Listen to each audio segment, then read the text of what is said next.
NEET UG 2025 में सहारनपुर के तन्मय जग्गा ने हासिल की ऑल इंडिया रैंक 74। आकाश एजुकेशनल सर्विसेज ने की प्रेस वार्ता।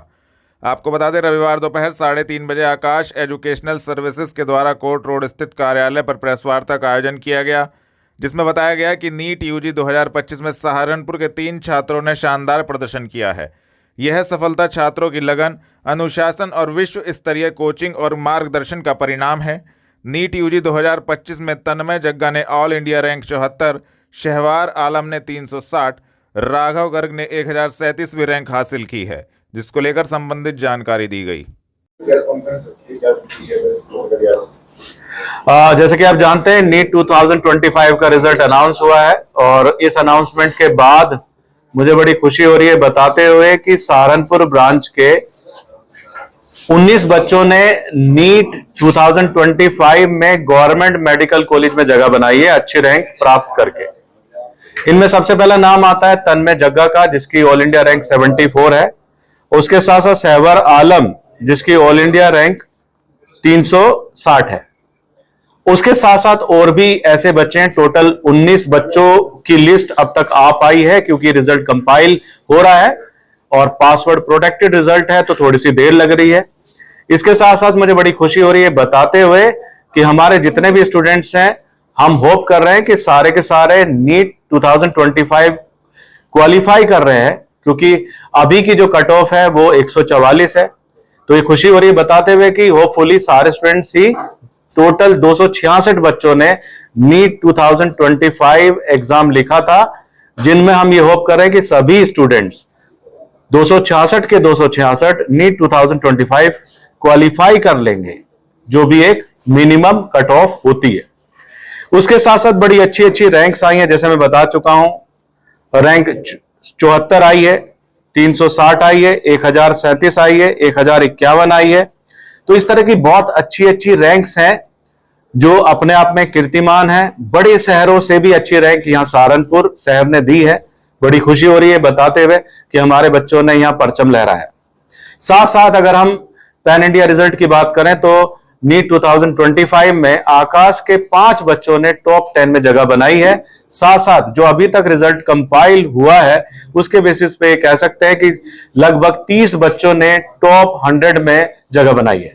तो आकाश फिर से परचम लहराने जा रहा है, आधे में पूरा हिंदुस्तान और आधे में आकाश। तो कहीं ना कहीं जो कीर्तिमान स्थापित किया जाता है वो फिर से रिपीट हो रहा है और हम बहुत ही अच्छा परफॉर्म कर रहे हैं। सहारनपुर ब्रांच लेवल पर भी, सहारनपुर सिटी लेवल पर भी और पूरे इंडिया में भी आकाश का परचम लहराया जा रहा है। तो आशा करते हैं कि आगे भी हम अच्छा परफॉर्म करते रहेंगे और इसी तरह के टैलेंटेड बच्चे सहारनपुर को मिलते रहेंगे, पूरे इंडिया को मिलते रहेंगे। झमाझम बारिश के बीच नगरायुक्त ने लिया जलभराव का जायजा। पुराना कलसिया रोड सहित शहर के अनेक क्षेत्रों का किया भ्रमण। आपको बता दें, नगरायुक्त शिपू गिरी ने रविवार दोपहर 3:30 बजे झमाझम बारिश के बीच नगर निगम अधिकारियों के साथ शहर में जलभराव की समस्या का जायजा लिया। उन्होंने कलसिया रोड पर जलभराव देखते हुए निर्माण विभाग को तुरंत जल निकासी कराने और स्थायी समाधान के लिए नाला निर्माण कराने के निर्देश दिए। इस दौरान उन्होंने पांवधोई एवं ढमोला नदी का निरीक्षण किया और निर्बाध जल प्रवाह को देख संतोष व्यक्त किया। नगरायुक्त शिपू गिरी झमाझम बारिश के बीच नगर निगम अधिकारियों के साथ थाना सदर चौक पहुंचे। वहां पार्षद गौरव कपिल एवं कॉलोनी वासियों ने बताया कि जल निकासी न होने से गिल कॉलोनी के अनेक घरों में पानी भर जाता है। इस पर भी उन्होंने सीएम ग्रिड कार्यदायी संस्था के अधिकारियों को करीब 70 मीटर लाइन बिछाकर सीवर से लिंक करने, निर्माण विभाग एवं महाप्रबंधक जल पुरुषोत्तम कुमार को जल निकासी की व्यवस्था कराने के निर्देश दिए। उन्होंने विश्वकर्मा चौक से ढमोला की सफाई तथा पुल जोगियान से पांवधोई नदी का भी निरीक्षण किया। धोबी घाट पर पांवधोई का निरीक्षण करते हुए उन्होंने पुल के निकट उसका सौंदर्यीकरण कराकर वहां वेंडर जोन बनाए जाने का सुझाव दिया। नगरायुक्त ने पुराना कलसिया रोड पर जलभराव देखकर निर्माण विभाग को तत्काल कच्चा नाला बनवाकर जल निकासी करने तथा स्थायी समाधान के लिए करीब 500 मीटर नाले का निर्माण कराने के निर्देश दिए। निर्माण विभाग के अधिकारियों ने बताया कि उक्त नाले का टेंडर हो गया है और जल्दी ही निर्माण कार्य शुरू करा दिया जाएगा। नगरायुक्त उसी रोड पर विश्वास नगर के पीछे बहुत गहराई में बसी आफरीन कॉलोनी में अपनी गाड़ी छोड़कर बाइक से पहुंचे। नगर निगम द्वारा पंप से की जा रही जल निकासी का निरीक्षण किया।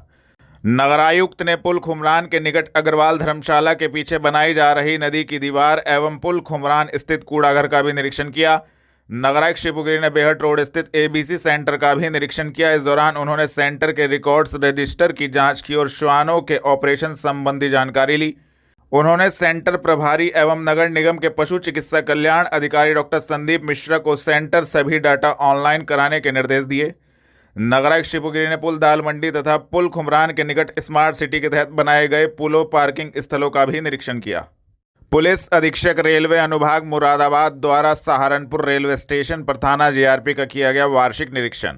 आपको बता दें, रविवार शाम 5 बजे पुलिस अधीक्षक रेलवे अनुभाग मुरादाबाद आशुतोष शुक्ला द्वारा सहारनपुर रेलवे स्टेशन पर थाना जीआरपी का वार्षिक निरीक्षण किया गया। निरीक्षण के दौरान सलामी के उपरांत दस्तावेजों का अवलोकन, मालखाना, शस्त्रों के रखरखाव, शस्त्र हैंडलिंग आदि का निरीक्षण एवं सैनिक सम्मेलन का संबंध को आवश्यक दिशा निर्देश दिए गए। जनवरी 2025 से अब तक गुम हुए मोबाइल बरामद कर उनके स्वामियों को सुपुर्द किया गया।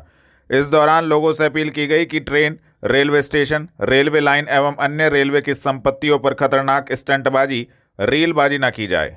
ये वार्षिक निरीक्षण थाना जीआरपी सहारनपुर का मेरे द्वारा किया जा रहा है। जैसा आपने देखा, मेरे द्वारा यहाँ पर आकर के पहले महिला हेल्प डेस्क को देखा गया। वहाँ पर जो काम महिला हेल्प डेस्क की कर्मचारी द्वारा किया जा रहा है उसको देखा गया। इसके बाद कार्यालय में जाकर के जो तिनेत ऐप हमारा चलता है, नफीस ऐप चलता है, जीडी चलती है और बॉडी बार्न कैमरा की जो रिकॉर्डिंग होती है उनको देखा गया है। उसमें सुधार के लिए निर्देशित किया गया है। इसके पश्चात शस्त्रों का रखरखाव, इनकी सफाई, इनका संचालन, कर्मचारियों द्वारा इसको जोड़ना और खोलना, इसके बारे में देखा गया है। इसमें कुछ कमी पाई गई है, इसके लिए हम आर्मोर भेज करके इनको पुनः खोलने जोड़ने का शस्त्र संचालन का प्रशिक्षण दिलाएंगे। इसके पश्चात अभिलेखों को देखा गया है। अभिलेख अधिकतम पूर्ण है, कुछ में कमी है, उनको पूरा करने के लिए कहा गया है। मालों के निस्तारण की स्थिति ठीक नहीं है, इसके लिए प्रभारी निरीक्षक को और मालखाना मुहर्रिर को निर्देशित किया गया है कि वो समयबद्ध तरीके से मालों का निस्तारण करावें और जो माल आसानी से निस्तारित हो सकते हैं, जैसे लावारिस वाहन हैं, जामा तलाशी के माल हैं या अन्य माल हैं, उसका निस्तारण वो समयबद्ध तरीके से करें। कुछ लोगों को मोबाइल दिया। हाँ, यहाँ पर कुछ जनता के लोग जिनके मोबाइल गुम हुए थे वो आए हुए थे, उनको मेरे द्वारा मोबाइल प्रदान किया गया है जो बरामद किए गए थे। और ऐसे ही अन्य लोगों को हम लोग लगातार जैसे मोबाइल बरामद होता है उनके पते पर भेजते भी रहते हैं। अंबाला रोड राष्ट्रीय राजमार्ग पर हुई तेज बारिश के चलते हुआ जलभराव लोगों के लिए बना मुसीबत। आपको बता दें, रविवार दोपहर 2 बजे तक हुई बारिश के कारण जहां एक और कई दिनों से पड़ रही प्रचंड गर्मी से लोगों को राहत मिली है, तो वहीं बारिश सरसावा नगरवासियों के लिए मुसीबत बन गई है। बरसात के कारण अंबाला रोड राष्ट्रीय राजमार्ग पर जलभराव हो गया है, जिसके कारण राहगीरों को भारी जलभराव के बीच से गुजरने को मजबूर होना पड़ रहा है। पानी भर जाने के कारण व्यापारियों को भी काफी दिक्कतों का सामना करना पड़ा। कोर्ट रोड पर व्यापारियों ने नगर निगम पर लगाया स्मार्ट सिटी के तहत हो रहे कार्यों में लापरवाही का आरोप, दी जानकारी। आपको बता दें, रविवार दोपहर 3:30 बजे कोर्ट रोड पर व्यापारियों में रोष देखने को मिला है। दीवानी न्यायालय के निकट स्मार्ट सिटी के अंतर्गत बने नाले की दीवार बारिश के कारण टूट गई। व्यापारियों का कहना था कि नगर निगम की लापरवाही के चलते यह दीवार टूटी है। लगातार व्यापारी ठेकेदार को अवगत करा रहे थे, लेकिन ठेकेदार ने एक ना सुनी। 4 दिन पहले नाला बना और बारिश में टूट भी गया। मेरा नाम भूपेंद्र अरोड़ा। ये नाले का क्या हुआ है? ये नाले का सवेरे एक ही बारिश आई है, उसी में नाला ये ढह गया और सारा खराब बनाया, मतलब मटेरियल पूरा नहीं डाला गया इसमें। कब बना था ये नाला? अभी 4 दिन पहले ही बना है, अभी 4 दिन पहले ही बना है और मसाला इसका सही नहीं डाला गया। ऊपर इसको तो ठेकेदारों को बता दिया था इस बारे में? ठेकेदार को जब भी बताया गया कि माल सही नहीं डल रहा है इसमें। ठेकेदार कह रहा देखते हो ठीक हो रहा है माल। तो ये लापरवाही है नगर? लापरवाही है, नगर निगम स्मार्ट सिटी में लापरवाही से काम हो रहा है, कोई अधिकारी देखने वाला नहीं है। जनपद में हुई तेज बारिश के कारण जहां लोगों को गर्मी से राहत मिली, तो वहीं जगह जगह हुआ जलभराव लोगों के लिए बना मुसीबत। आपको बता दें, रविवार दोपहर 2 बजे तक हुई तेज बारिश से जहां गर्मी से लोगों को राहत मिलने का काम हुआ है, तो वहीं यह बारिश लोगों के लिए मुसीबत बन गई है। सहारनपुर जनपद में हुई बारिश के कारण जगह जगह जलभराव हो गया और लोगों को दिक्कतों का सामना करना पड़ा। मानसून की पहली बारिश ने नगर निगम के दावों की पोल खोलकर रख दी है। लगातार नगर निगम दावे कर रहा था कि नाले नालियों की सफाई की जा रही है, लेकिन जगह जगह हुआ जलभराव लोगों के लिए मुसीबत बन गया।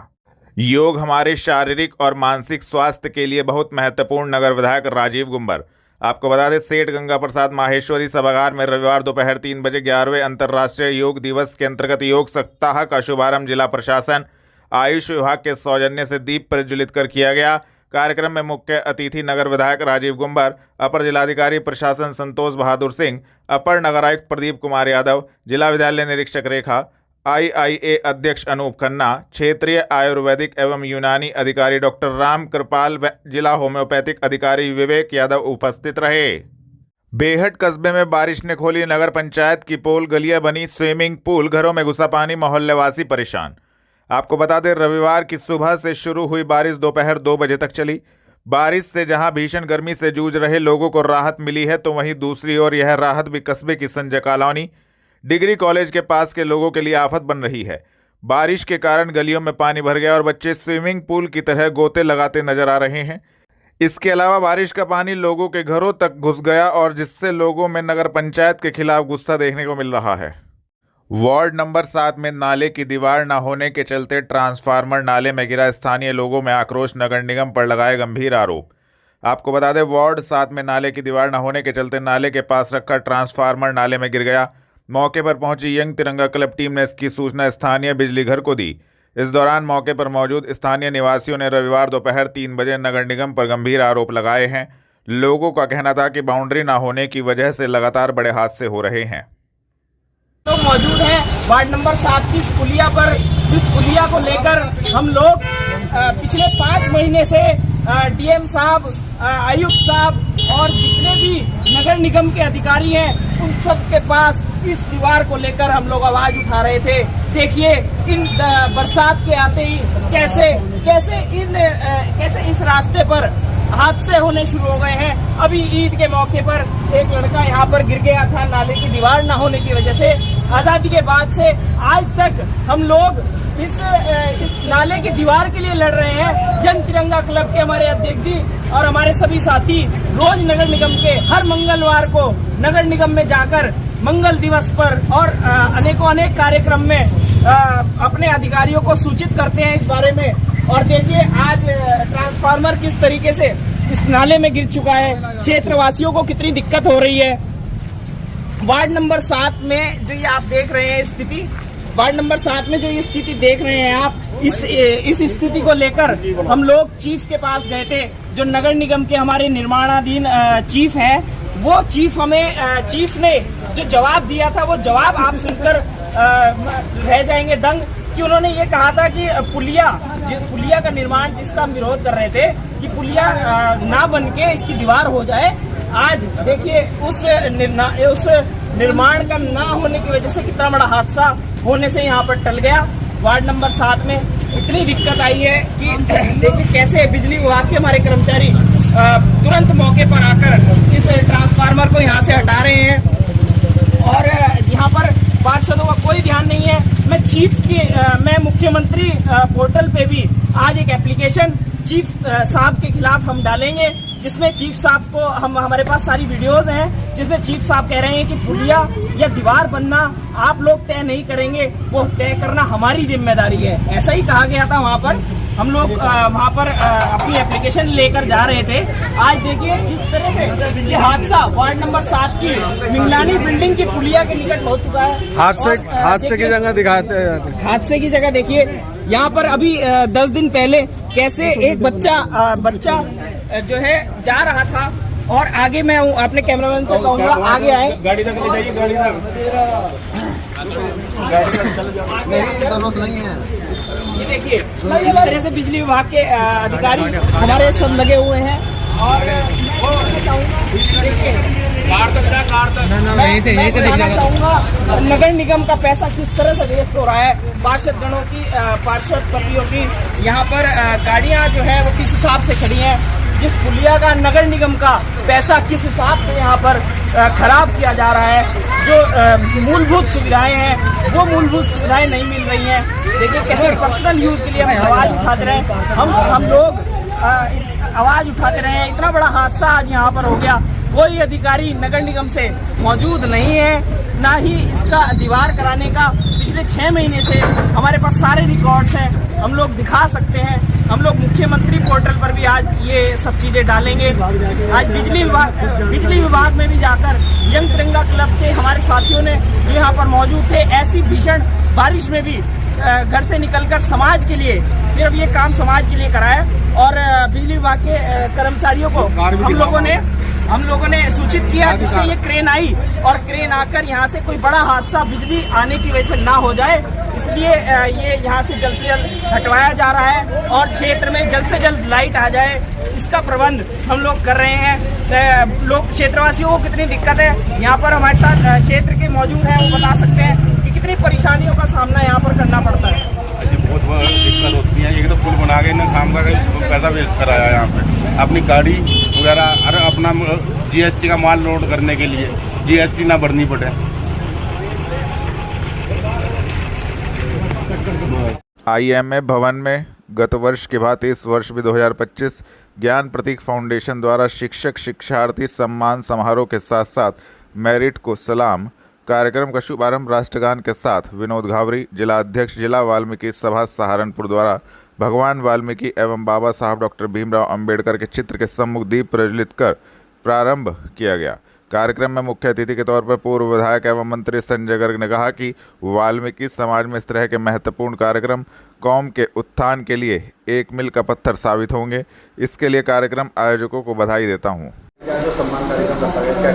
ये ज्ञान प्रतीक फाउंडेशन ने आज अपने मेधावी छात्र छात्राओं के सम्मान का कार्यक्रम रखा है। उसके मैं उस बात के लिए सभी फाउंडेशन के पदाधिकारियों को दिल से गहराइयों से साधुवाद देता हूँ। वास्तव में इसके संस्थापक डॉक्टर अनिल जी ने जो ये सोच रखी, ये अपने समाज के उन तमाम बच्चों को प्रोत्साहित करने की और शिक्षा के प्रति उनमें आकर्षण पैदा करने की, तभी हम बाबा साहब भीमराव अंबेडकर के सपने को पूरा कर सकते हैं। इन्होंने उसका मोटो भी दिया कि मेरिट फॉर एजुकेशन के लिए मोटो मेरिट को सलाम, और इस बात के साथ कि जिससे सिंबल ऑफ नॉलेज के रूप में पूरी दुनिया आज बाबा साहब भीमराव अंबेडकर का नाम लेती है, उसके लिए ज़रूरी है कि हम जो मौजूदा रिसोर्सेज हैं उन तमाम चीज़ों के माध्यम से अपने कंसंट्रेशन को दिमाग में रखते हुए अगर कंसंट्रेशन को रखेंगे पढ़ाई के प्रति, तो निश्चित रूप से हम भी उसी नए कीर्तिमान और आयामों को पढ़ने का काम कर सकेंगे।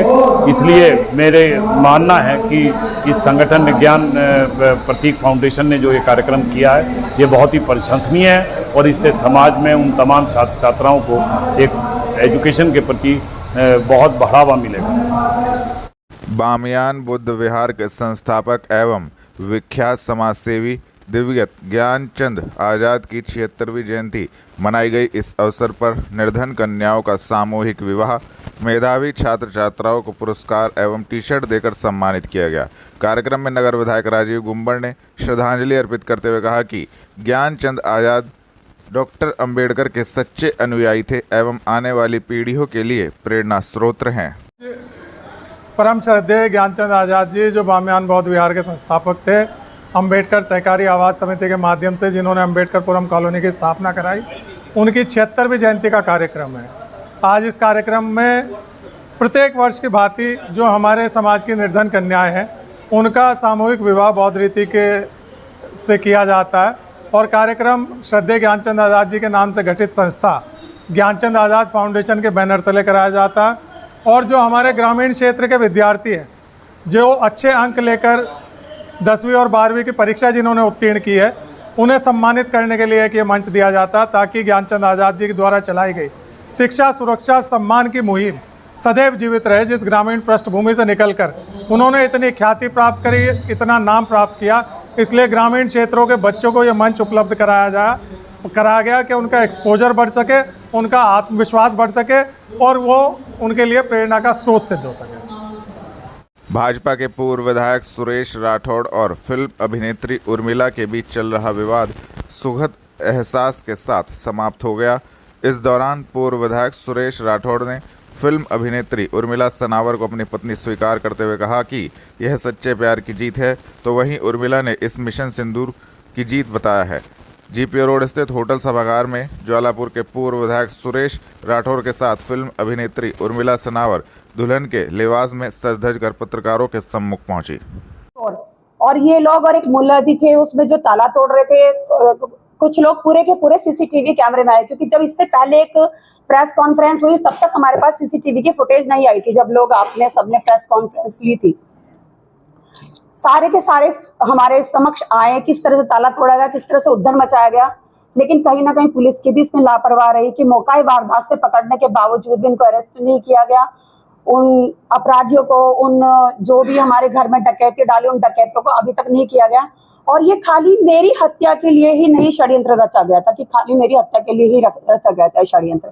ये कहीं ना कहीं जब इसके जो तार आए, हमारे घर के सामने एक स्कॉर्पियो गाड़ी आई है, वो गाड़ी कहाँ से आई, किसकी आई है? क्योंकि हमारी गली मोहल्ले में किसी की स्कॉर्पियो नहीं थी, बुलेरो आई है। और वो आके रुके, किस तरह से हमारी हत्या का षड्यंत्र के तहत, किस तरह से रविदासाचार्य, सुरेश राठौर जी को, माननीय विधायक जी को फंसाने का षड्यंत्र था, जिसके तार दिल्ली से भी जुड़े हुए हैं, हरिद्वार से, ऋषिकेश से जुड़े हुए हैं। तो ये जांच का विषय है। और मेरे हस्बैंड मेरे साथ एडीसी जोन के भी गए थे अभी मेरठ में। तो अभी एक कमेटी पूरी की पूरी इसके ऊपर टीम गठित हुई है जो इसका खुलासा करेगी। और मैं क्या कहूँ, बस यही मोबाइल बंद करके जो मोबाइल बंद करके बोला। और हाँ, क्योंकि इस षड्यंत्र में कुछ लोग ऐसे भी थे जो हमको लगभग पिछले 2 महीने पहले से कुछ लोगों ने हमें ये भी कहा कि आप जब मुंबई से आओगी तो अपने मुंबई में ही फोन स्विच ऑफ कर लेना, क्योंकि पता नहीं इस समय माहौल इतना गर्म है कि अपने मोबाइल स्विच ऑफ कर लेना और फिर हम आपको देहरादून एयरपोर्ट से ले लेंगे। और 376 के लिए भी मुझे उकसाया गया कि विधायक जी के ऊपर 376 का मुकदमा दर्ज करो। तो ये सब चीजें हुई हैं। किस तरह से हमें प्रलोभन दिया गया राज्य मंत्री बनने का, किस तरह से बड़े जो गणमान्य जो देश के हैं, जो मैं दलित समाज की बेटी हूँ, हमारे रविदासाचार्य जी दलित समाज का बहुत बड़ा स्तंभ है देश का, तो किस तरह से उन लोगों ने हमें गुमराह किया है। तो बस यही है कि वो थोड़ा सा मैं भी गुमराह थी, और वो कहते ना डिवाइड एंड रूल, कुछ इनको भड़का रहे थे, कुछ मुझे भड़का रहे थे। तो अभी जब मेरे ऊपर इतनी विपत्ति आई है, इतनी वो आई है कि अभी मैं संकट की घड़ी आई है, तो ये मेरे लिए सौभाग्य की बात है कि मेरे पति आज मेरे साथ खड़े हैं। ये मेरे लिए सबसे बड़े सौभाग्य की बात है।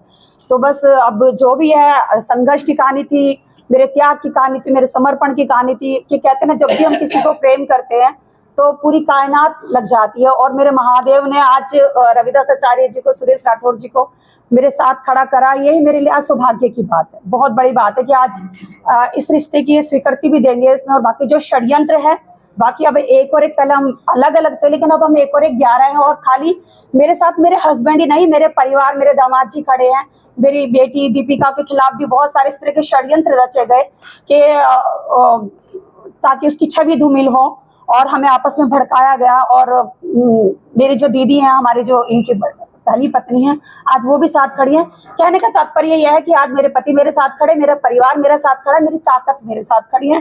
तो अब जितने भी षड्यंत्रकारी है उनका सबका खुलासा होगा। नीला जी, दर्शक हैं, आपके फैंस हैं, हमेशा जानना चाहते हैं किस तरह से सारी चीजें रही हैं, किस तरह से आप विधायक जी से मिली, किस तरह शादी हुई, क्या बोलो? हाँ देखिए, ये तो मैं कई बार, विकास जी भी बैठे हैं, कई बार इन्होंने भी इंटरव्यू लिया। मैं किस तरह से मेरी पिछली शादी डिस्ट्रॉय हो गई थी, मैं इनके पास गई, किस तरह से हमारा अट्रैक्शन हुआ, किस तरह से हम एक दूसरे के साथ बंधे, और फिर हमने नेपाल में 4 अक्टूबर को हमने शादी कर ली। मतलब गंधर्व विवाह कह सकते हैं आप उसे। तो ठीक है, वो कहीं ना कहीं इस तरह के रिश्तों को मान्यता नहीं देते, लेकिन ये आज एक नसीर बन रही है या एक इतिहास बन रहा है। बहुत सारी स्टोरीज आई है जिसमें हत्याएं भी हुई हैं, नेताओं के, इस तरह की स्टोरियां। लेकिन ये मैं इनका बड़प्पन है कि आज मतलब मेरे समक्ष और मेरे साथ बैठे हैं। ये मेरे विधायक जी आप स्वीकृति दे रहे हैं, कोई दबाव, कोई मजबूरी या दिल से है? ना मैं गिरा,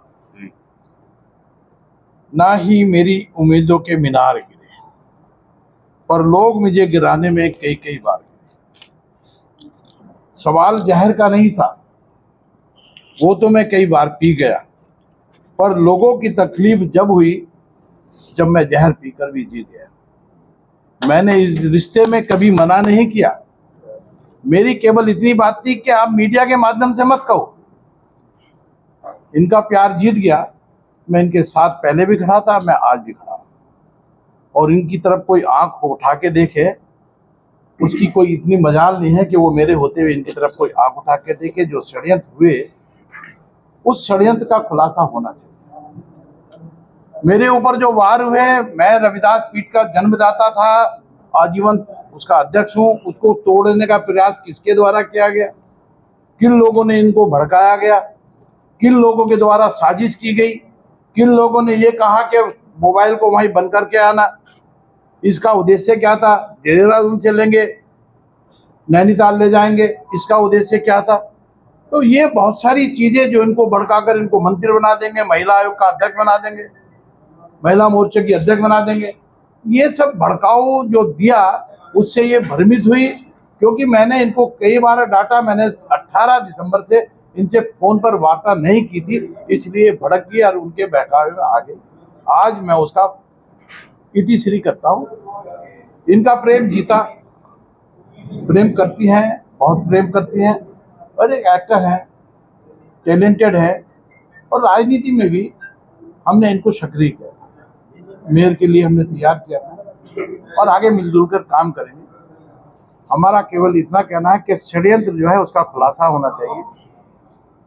जो प्रयास हत्या का किया गया था, अगर इनकी हत्या होनी थी तो मेरे फोटो क्यों खरोचा गया, फोटो उस पे भी वार क्यों हुए, ताला क्यों तोड़ा गया, ताला तोड़कर 18 घंटे 16 घंटे क्यों रहे, इसके पीछे के कारण कौन है उकसाने वाले लोग, इसका खुलासा जरूर है। अपनी